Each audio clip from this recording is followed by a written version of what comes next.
Oke, saya mulai dulu ya. Bismillahirrahmanirrahim. Assalamualaikum warahmatullahi wabarakatuh. Waalaikumsalam warahmatullahi wabarakatuh. Oke, terakhir sudah saya sampaikan materi terkait dengan kriptografi ya. Ada kriptografi klasik, ada kriptografi modern. Silahkan bisa dipelajari dari praktikum yang sudah dikerjakan, kemudian teori yang kemarin terkait dengan kriptografi stream chipper, kriptografi block chipper. Kalau ada yang tidak paham, silahkan bisa didiskusikan dengan saya, seperti itu. Kemudian nanti kalau ingin dipakai untuk topik tugas akhir juga diperbolehkan ya untuk teman-teman MI. Sejauh ini topik MI ini kan hanya sebatas pembangunan atau pembuatan software. Nah itu bolehlah kalau mau ditingkatkan, mau bikin aplikasi, ada analisisnya dan lain-lain, itu boleh. Oke, saya lanjutkan materi hari ini terkait dengan steganografi ya. Steganografi, ada yang sudah pernah dengar steganografi itu apa sih sebenarnya? Ada yang pernah tahu?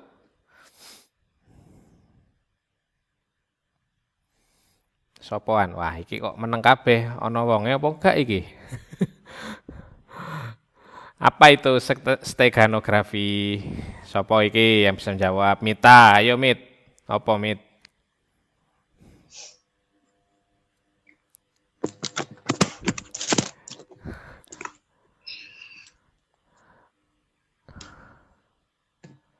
Oh, malah diem aja. Apa itu steganografi? Nah, steganografi itu secara prinsip itu sama ya dengan kriptografi, sama-sama teknik dalam merahasiakan pesan atau teknik dalam mengamankan pesan. Cuman bedanya kalau di steganografi itu datanya tidak terlihat. Jadi dengan bagaimana teknik mengamankan datanya itu dengan cara menyembunyikan ya. Dengan cara menyembunyikan pesan ya. Kalau di kriptografi kan dengan cara mengubah pesan ya, dari pesan asal kemudian diproses menjadi ciphertext, kemudian untuk membacanya lagi melalui proses dekripsi menjadi teks semula atau data yang lainnya. Nah, itu adalah kriptografi. Kalau steganografi bukan begitu. Ada data yang ingin diamankan atau disembunyikan, kita sembunyikan ya data itu tadi. Data disembunyikan dengan cara bisa menyisipkan file ke dalam file yang lain bisa. Misalkan saya punya file apa? Misalkan saya punya file yang namanya password Unmuh Jember ya. Nah, saya tidak mau orang lain itu bisa tahu Unmuh Jember selain dari orang yang memang saya ingin kasih tahu ya. Misalkan di sini ada mahasiswa Sopo Mirza misalkan, yang harus tahu hanya Mirza saja misalkan. Nah, saya sembunyikan mungkin file password ini di file yang namanya gambar misalkan. Ya, gambarnya misalkan seperti ini. Nah, ini misalkan tadi ya, contoh Unmu Jember ketika dienkripsi dia akan memperoleh hasil ciphertext. Nah, ciphertextnya ini nanti baru disembunyikan ke dalam gambar. Apakah bisa Pak seperti itu? Bisa ya. Teman-teman bisa mencoba ya bagaimana cara menyembunyikan sesuatu, entah itu teks, entah itu file dokumen, entah itu file audio video, itu bisa disembunyikan di dalam media yang lain, itu bisa. Nah, teknik menyembunyikan data ini yang kita sebut sebagai steganografi. Itulah teknik yang bisa untuk menyembunyikan. Jadi orang itu tidak begitu tahu secara detail ya. Misalkan saya ada file gambar nih, gambarnya bisa dibuka. Nah, orang tidak begitu memahami bahwa ada file sisipan di dalam file gambar tadi yang sudah dibuka. Seperti itu. Nah, itu namanya teknik steganografi. Susah ya mendeteksinya. Susah mendeteksi tapi bukan berarti tidak bisa dideteksi. Steganografi. Nah, dari mana sih asalnya istilah steganografi? Kalau dari sisi kata, steganografi itu dari bahasa Yunani ya, yaitu stegano dan grafi. Stegano itu tersembunyi, grafi itu tulisan ya. Jadi maksudnya adalah tulisan yang tersembunyi ya. Jadi kalau digabung steganografi itu definisinya adalah tulisan yang tersembunyi. Gitu. Atau definisi lengkapnya adalah ilmu dan seni menyembunyikan pesan dengan suatu cara sedemikian rupa sehingga tidak seorang pun bisa mencurigai keberadaan pesan tersebut. Nah, jadi tidak tahu ya, seperti yang tadi saya contohkan, misalkan ada teksnya disembunyikan di dalam gambar, nah itu tidak tahu, ternyata ada sesuatu yang disisipkan. Teknik ini tuh juga sering dipakai untuk proses ini ya, apa namanya, pengamanan data ya. Jadi kalau misalkan di koordinasi, katakanlah kita melihat pola komunikasi seorang teroris misalkan. Nah itu kan dia mayoritas menggunakan steganografi. Supaya apa yang dia komunikasikan itu tidak diketahui oleh pihak lain selain komplotannya. Biasanya seperti itu ya.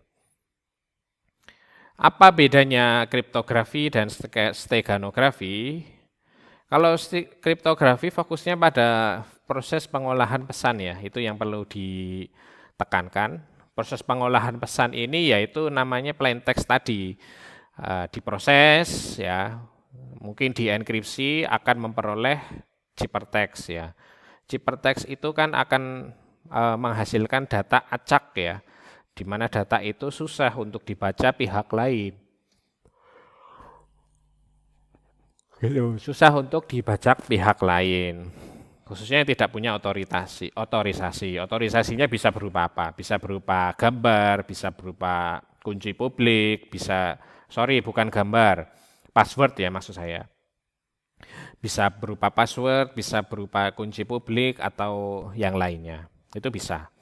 Kalau steganografi fokusnya adalah di teknik penyembunyian pesan. Jadi bagaimana menyembunyikan pesan seaman mungkin ya, secanggih mungkin sehingga orang itu tidak tahu bahwa kita ketika menyisipkan sesuatu itu tidak ada yang tahu kecuali yang membuat dan yang menerima. Itu steganografi. Ketika teknik itu sudah muncul dan tekniknya itu jarang diketahui orang, maka Anda adalah juara itu ya. Karena susah ya. Sekarang mungkin kalau kita menyisipkan sesuatu, katakanlah file PDF, file dokumen atau yang lain itu kan bisa terbaca dari header filenya ya. Semua file itu pasti mempunyai header file yang berbeda-beda. PDF ada headernya sendiri, kemudian dokumen, PPT, Excel, dan lain-lain itu kan semuanya itu punya identitas unik yang sendiri-sendiri. Seperti itu. Nah, kenapa tadi saya bilang bahwa steganografi ini mungkin masuknya di ranah terorisme? Karena proses komunikasinya itu sembunyi-sembunyi ya. Kan tidak mungkin ya kita koordinasi melakukan aksi teror itu koordinasinya secara terbuka, diumumkan secara live streaming itu kan ya tidak mungkin ya. Maka kita bisa menggunakan teknik yang namanya steganografi ya. Gitu. Bagaimana caranya teknik itu bisa berjalan lancar oleh sekawanan jaringan terorisme, biasanya sudah ada trainingnya sendiri ya. Gitu. Jadi ahli yang mungkin masuk di jaringan terorisme ini pasti bukan orang sembarangan ya.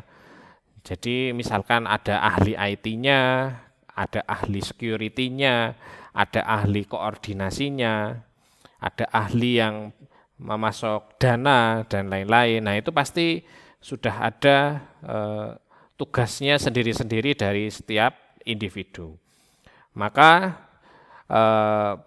teknik steganografi ini mungkin dianggap sebagai alternatif atau komunikasi yang paling aman saat ini. Maka dari itu beberapa teknik itu bisa digunakan dengan steganografi.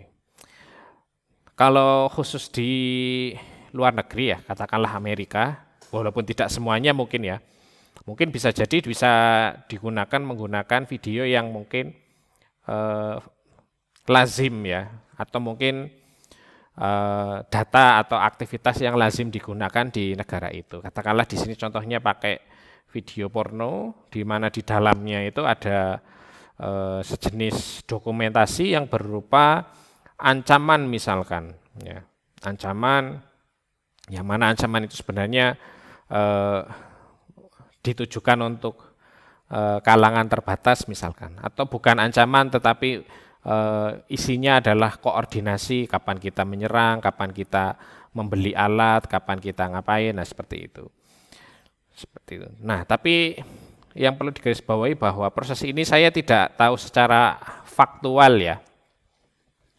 Jadi apakah benar bahwa dulu WTC itu dibom atau hanya sekedar konspirasi? Nah, itu saya tidak tahu karena saya tidak berada di lokasi saat itu. Nah, itu saya tidak di luar dari ini ya, bidang saya. Karena itu sebenarnya muncul banyak pertanyaan ya, ada yang bilang itu konspirasi, ada yang tidak benar dan lain-lain. Dan publikasinya mungkin ya juga kurang ya. Kenapa saat pesawat itu menabrakkan diri nggak ada mitigasi sama sekali atau proses pencegahan dari aparat atau dari pasukan khusus Amerika yang katanya terbaik di dunia itu kan ya membuat orang menganggap itu mungkin dianggap konspirasi. Nah itu seperti itu. Tapi kita nggak tahu. Tapi kalau dari sisi komunikasi itu bisa kita cermati ya bahwa di internet pun sebenarnya sudah banyak ya model komunikasi. Entah ini buatan pihak Amerika atau memang asli dari komunikasi jaringannya, enggak tahu. Gitu. Oke, ada beberapa penerapan steganografi modern. Kalau pada saat ini itu contohnya adalah kasus prisoner problem. Prisoner problem itu harus kasus pengen kabur dari penjara lah gitu ya. Caranya bagaimana? Misalkan saya menulis pesan pesan rahasianya mungkin kita ubah ya, kita ubah menjadi sebuah bentuk puisi misalkan. Nah, sebenarnya alternatif satu ini adalah proses enkripsi. Cuman kan pasti orang curiga ya, kalau ada tamu ngasih pesan yang tidak tahu maknanya. Nah, ini kan mungkin ada proses rencana atau apa gitu ya. Kok ngantuk rek? Rencana untuk kabur atau rencana untuk ngapain ya. Nah, itu harus ada ya seperti itu ya. Gitu. Atau alternatif kedua yaitu menyembunyikan di dalam tulisan lain. Katakanlah puisi tadi ya. Kalau malam ini kita kabur. Nah, ini huruf pertama ini kan kalau kita susun. Nah, ini adalah sebuah ajakan untuk kabur. Penjaga ini kan pasti tidak bakal curiga ya kalau puisinya itu ternyata adalah instruksi untuk kabur. Nah, ini merupakan salah satu contoh information hiding ya. Merupakan teknik penyembunyian informasi dengan steganografi. Kemudian steganografi digital ini merupakan teknik yang dilakukan untuk menyembunyikan pesan digital di dalam dokumen digital lain. Apa yang dimaksud dengan dokumen digital? Dokumen digital ya ini rek. Ada teks, ada audio, ada gambar, ada video. Ini adalah dokumen digital.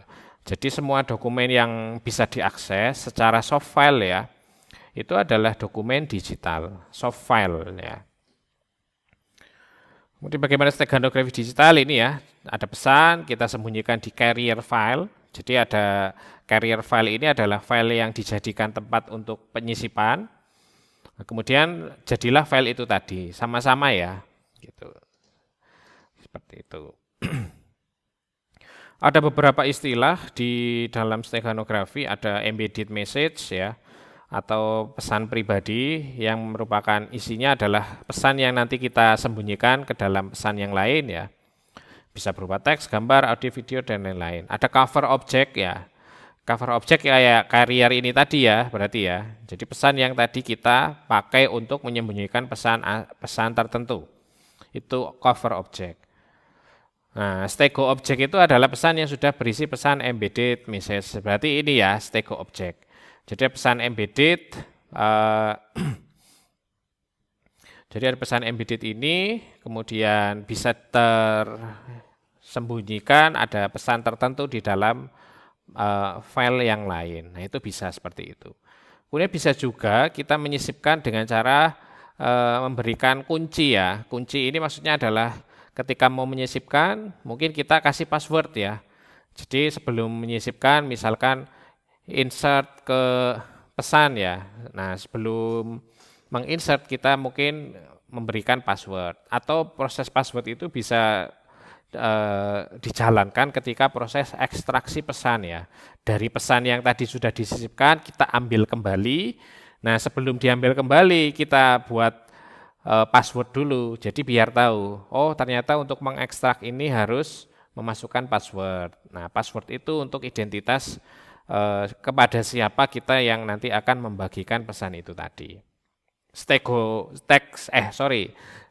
key ya, itu kunci untuk Stegano. Apa saja proses steganografi, yaitu proses embedded, kemudian jadi cover ya, kemudian jadilah stego objek. Stego objek tadi adalah pesan yang sudah terisi, pesan yang terembed tadi. Kemudian bagaimana kita mengambil pesan yang sudah disisipkan, ada proses ekstraksi ya, ekstraksi kemudian dia menghasilkan atau memperoleh pesan yang asli. Itu ya proses steganografi. Simple, mudah saya kira. Gitu.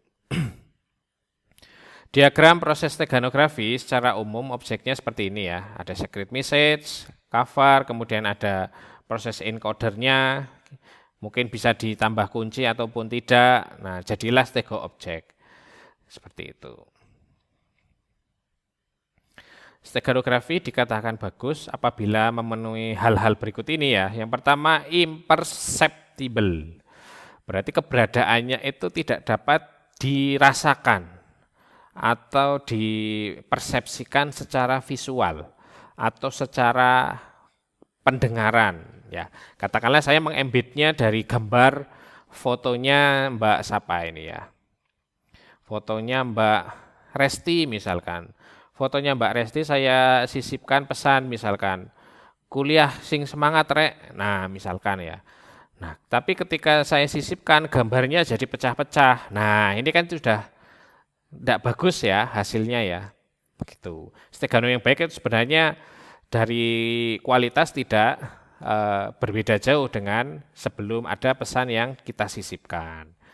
Itu secara visual atau mungkin nanti dari sisi kualitas juga bisa berpengaruh. Kalau secara audio misalkan saya punya file MP3 ya. Nah, file MP3 itu tadi saya sisipkan pesan tertentu. Kemudian file MP3-nya saya puter di ini ya, di media player misalkan, iTunes misalkan. Loh kok muternya tidak bisa muter, tadi kok bisa. Nah, ini kan sudah berbeda ya kualitasnya. Jadi perlu dipertimbangkan terkait dengan hal-hal itu. Kemudian kualitas, fidelity ya, kualitas cover objek itu tidak jauh berubah akibat penyisipan tadi. Seperti gambar tadi ya, sebelum ada sisipan pesan gambarnya bagus, kualitasnya bagus. Ternyata setelah disisipi jelek ya kualitasnya. Nah, itu yang perlu perlu dipertimbangkan juga. Kemudian recovery, jadi pesan yang sudah disisipkan harus dipastikan bisa kita ekstraksi ya. Atau kita ambil kembali. Misalkan sudah kita sisipkan tapi pesannya tidak bisa kita ambil kembali, ya percuma ya teknik steganonya. Gitu. Jadi dia pengennya menyembunyikan tapi bersembunyi selamanya jadinya. Itu percuma ya. Gitu. Itu recovery. Yang terakhir kemudian capacity yaitu ukurannya. Ukurannya diharapkan seminim mungkin ya. Jadi katakanlah saya menyisipkan pesan. Pesannya ternyata video yang berukuran 1 giga. Yang saya sisipkan adalah mungkin gambar biasa ya. Jadi ada gambar biasa, saya sisipi video 1 giga.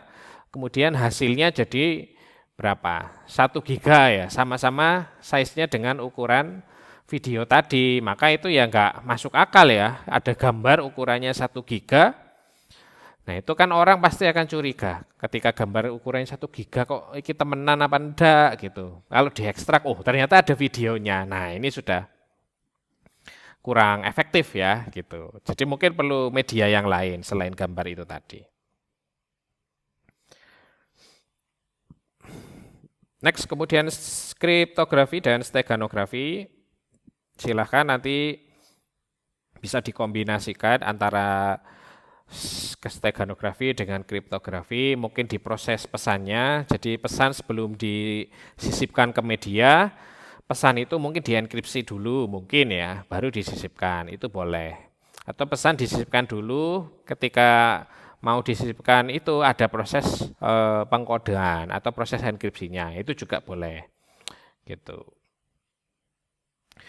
Kemudian bisa ditingkatkan ya, karena tadi steganografi hanya disisipkan saja, tidak dienkripsi atau diamankan lagi. Maka kalau ada enkripsi, kalau ada kriptografi, maka proses keamanannya bisa dikombinasikan sehingga meningkat proses keamanan pesannya. Gitu, bisa dienkripsi dengan algoritma kriptografi ya pesannya, kemudian baru disembunyikan. Ataupun sebaliknya itu bisa ya. Jadi pesan bisa dienkripsi dulu, baru disembunyikan bisa. Atau bisa juga pesan disembunyikan dulu, baru dienkripsi, itu pun juga bisa. Gitu. Ada beberapa tipe steganografi, ada pure, ada secret, ada public key. Nah itu ada ya. Nah ini kalau dikombinasikan ya dengan kriptografi. Nah kalau kriptografi kan sudah mahir semua ini kemarin ya. Nah sekarang ini ditambahkan stegano. Gitu. Kok meneng kabeh arek-arek iki? Gak ono fotone lah. Oke, ranahnya steganografi ada dua, spasial, kemudian transform domain. Nah, dari spasial ini maksudnya dia akan memodifikasi nilai byte dari cover object. Ya, cover object itu adalah pesan atau file yang sudah ada sisipannya. Ya, itu cover object. Nah, itu dimodifikasi nilai byte-nya. Itu masuk ke ranah spatial domain. Kalau transform domain itu adalah memodifikasi hasil transformasi sinyal ya ke dalam ranah transformasi. Nah, dari sinyal mungkin hasil transformasinya masuk ke ranah lain, misalkan frekuensi ya. Nah, itu nanti transform domain. Nah, ada beberapa teknik lain yaitu ada substitusi dengan memodifikasi redundan dari cover object dengan pesan rahasia. Ada teknik spread spectrum ya, itu juga bisa. Statistik, distorsi, kemudian cover generation, nah itu bisa. Nah, mungkin itu sih yang bisa saya sampaikan karena ini diam semua, tidak ada gambarnya, paling ditinggal ya kuliahnya. Gitu, mungkin silahkan kalau ada yang mau ditanyakan.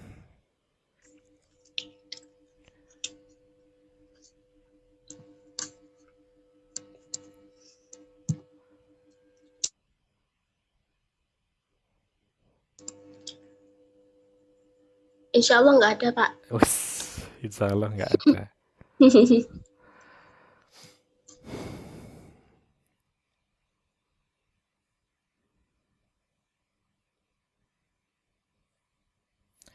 Oke, sebentar, tak absen.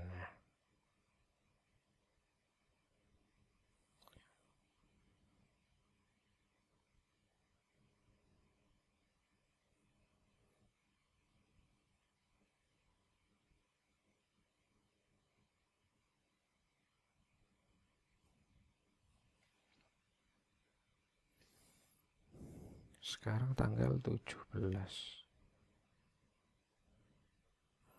Steganografi.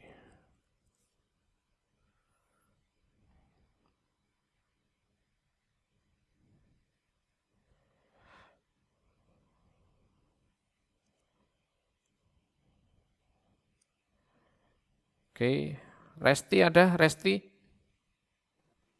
Ada, Pak. Resti ada. Danang? Dayif? Lutfi? Moh Rizki? Ada Pak, Lutfi ada. Moh Rizky, Diba Asrifa, Saya, Pak. David Trianto, Hadir Pak, hadir. Mita, Hadir, Pak. Ilham Yusuf, Adbi, Mirza, Ada, Pak. oke, cuman berapa? 6 ya, 6 orang, oke. Oke, selanjutnya nanti saya berikan tugas ya. Tugasnya nanti bisa melihat di mana? Sebentar, mana ya saya ini.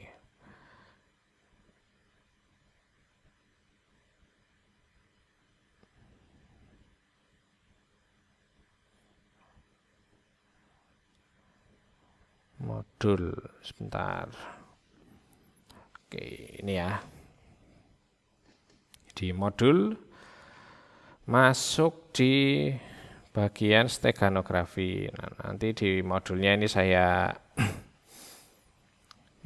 saya unggah di study, nanti silakan dibuka aja di study ya. Nah, ini ya tugasnya nanti pelaksanaan praktikum, normalnya ada praktikum sih, tapi tidak apa-apa sudah. Gitu. Praktikumnya pakai Formos dan Binwork. Nah, tugasnya dari teman-teman ini silakan nanti kode program ini dikompilasi ya, ditulis, kemudian dijalankan, kemudian dibuat, misalkan di sini nanti ada gambar ya, gambar yang hasil hasil sisipan. Jadi ada gambar yang di dalam gambar itu sudah disisipi pesan, itu hasilnya seperti apa, sebelumnya seperti apa. Jadi sebelumnya kan berarti gambar biasa. Nah, gambar biasa itu disisipkan pesan yang lain di dalam gambar yang lain misalkan. Misalkan pesannya berbentuk gambar. Nah, dari gambar itu nanti kita sisipkan pesan lain. Nah, itu bisa menggunakan kode program ini. Nah, silahkan dieksplorasi dari ini ya, steganografi ini, dieksplor sebaik mungkin, kemudian dikumpulkan di study seperti biasanya ya. Gitu, seperti biasanya. Waktunya berapa? Sampai dengan hari Rabu jam 23.59. Yang dikumpulkan apanya, Pak? Yang dikumpulkan adalah filenya ya, file Python-nya tadi, hasil menulisnya, kemudian yang dikumpulkan lagi adalah laporannya. Yang dilaporkan, format laporannya itu seperti ini. Isinya ada cover, nama mata kuliah, identitas mahasiswa, praktikumnya apa, materinya ya. Kemudian maksud dari kode program, ini kan belum ada penjelasan. Misalkan di sini adalah dev encode image. Nah, ini buat apa? Dev encode image. Nah, itu dijelasin semua, kemudian ada gambar proses input datanya tadi, kemudian proses penyisipan data dan outputnya, maksudnya tampilan screenshotnya ya, screenshot programnya. Nah, itu seperti apa ditulis atau diterangkan di laporan.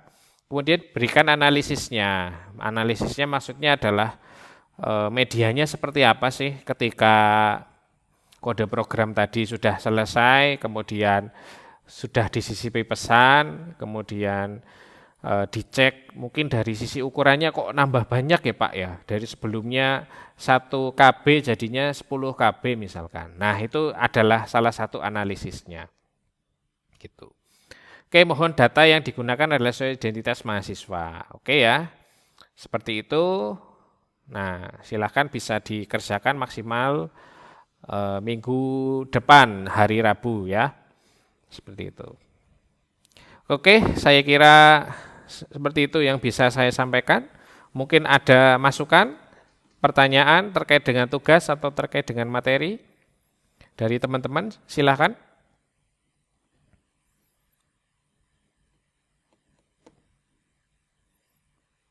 Tidak ada? Kalau tidak ada, nanti untuk soalnya saya unggah di study, nanti saya infokan juga di WA grup ini ya, perkuliahan ya. Nanti kalau ada yang bingung terkait penyusunan tugas bisa ditanyakan. Bisa japri ke saya atau bisa posting di WA group. Seperti itu yang bisa saya sampaikan karena tidak ada yang bertanya, saking fokusnya sampai diam 1000 bahasa kayaknya ini. Jadi silakan dikerjakan ya. Waktunya Iya, sampai Pak. dengan hari Rabu. Sekian dari saya, terima kasih, saya tutup. Assalamualaikum warahmatullahi wabarakatuh. Waalaikumsalam. Waalaikumsalam warahmatullahi wabarakatuh.